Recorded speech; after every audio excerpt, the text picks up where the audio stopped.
أعوذ بالله من الشيطان الرجيم. بسم الله الرحمن الرحيم. تبارك الذي بيده الملك وهو على كل شيء قدير. الذي خلق الموت والحياة ليبلوكم أيكم أحسن عملا وهو العزيز الغفور.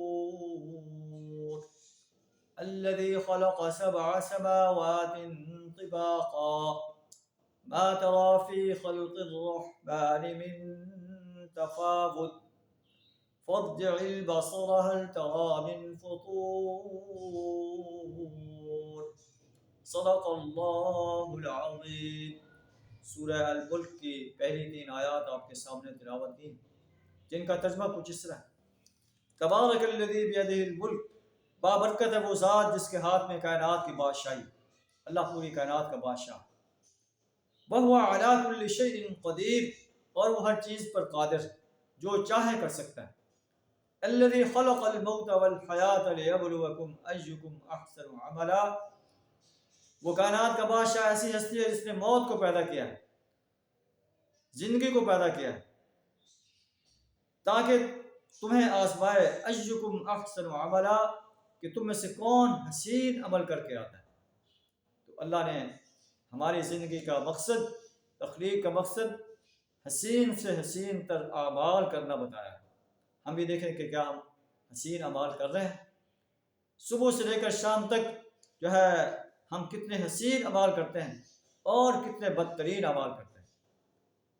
اللہ فرماتا ہے کہ خلق الموت، اللہ نے موت کا جو ہے تخلیق پہلے کی ہے، پہلے موت کا نام لیا ہے. جو انسان اس دنیا میں آیا اس نے موت کی آغوش میں جانا ہے. وہ یہ نہ سمجھے کہ میں نے ہمیشہ زندہ رہنا ہے.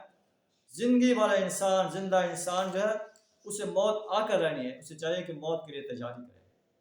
آپ صلی اللہ علیہ وسلم فرمایا: اکثروا ذکر ہاضم اللذات، لذات کو توڑ دینے والی موت کو کثرت سے یاد کرو. موت نے آنا ہے، تمہارے یہ ٹھاٹ باٹ لذات جو ہے یہ توڑ کے رکھ دے گی. تو ان موت کو یاد کرتے ہوئے ہمیں حسین سے حسین تک اعمال کرنے کے لیے کوشاں رہنا چاہیے، برے اعمال سے بچنے کی کوشش کرنی چاہیے. وَهُوَ الْعَزِيزُ الْغَفُورُ، وہ غالب ہے، بڑی قوت والا ہے، لیکن اس کے ساتھ معاف کرنے والا بھی. انسان اپنی سرکشی سے باز آ جائے، اپنے گناہوں سے باز آ جائے، اللہ کی طرف پلٹ آئے، اللہ فرماتا ہے الغفور، وہ معاف کرنے والا. الذی خلق 7 سماوات طباقا، جس نے 7 آسمان تہہ بتہ بنائے. رحمان کی تخلیق میں کوئی تم بے ربطی نہیں پاؤ گے. اپنی نظر دوڑا کر دیکھو، ہل تری من فطور، کیا تمہیں کوئی اس میں خلل نظر آتا ہے؟ بار بار نگاہ دوڑا کر دیکھو، تمہاری نگاہ جو ہے وہ ناکام لوٹے گی، تھک ہار کر جو ہے وہ نامراد پلٹے گی. وَلَقَدْ زَيَّنَّا السَّمَاءَ الدُّنْيَا بِمَصَابِيحَ، اللہ تعالیٰ اپنے مناظر قدرت بیان فرما رہا ہے کہ ہم نے آسمان کو ستاروں سے مزین کیا، انہیں شیطان کو مارنے کا ذریعہ بنایا. وَأَعْتَدْنَا لَهُمْ عَذَابَ السَّعِيرِ، شیطانوں کے لیے ہم نے بھڑکتی ہوئی آگ تیار کر رکھی ہے. شیطان انسان کا دشمن ہے. اسے اللہ فرماتا ہے ان الشیطان لکم عدو فاتخذوه عدوا، شیطان تمہارا دشمن ہے، اسے اپنا دشمن جانو. یہ تمہیں اللہ کی سرکشی پر آمادہ کرے گا، بغاوت پر، گناہوں پر آمادہ کرے گا. جو شیطان کی بات مانے گا وہ شیطان کے ساتھ جہنم کی آگ میں جائے. وَلِلَّذِينَ كَفَرُوا بِرَبِّهِمْ عَذَابُ جَهَنَّمَ، کافروں کے لیے عذاب جہنم ہے، وہ بہت ہی بری جگہ ہے. جب وہ اس میں ڈالے جائیں گے سمعوا لها شہیقا وہی تفور، جہنم کی ہولناک آواز سنیں گے اور وہ جوش کھا رہی ہوگی. ایسا محسوس ہوگا وہ غصے سے پھٹی جاتی.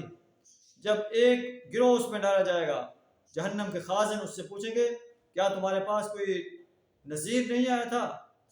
وہ کہیں گے بلا قد جاءنا نذیر، ہاں ہمارے پاس ڈرانے والا آیا تھا.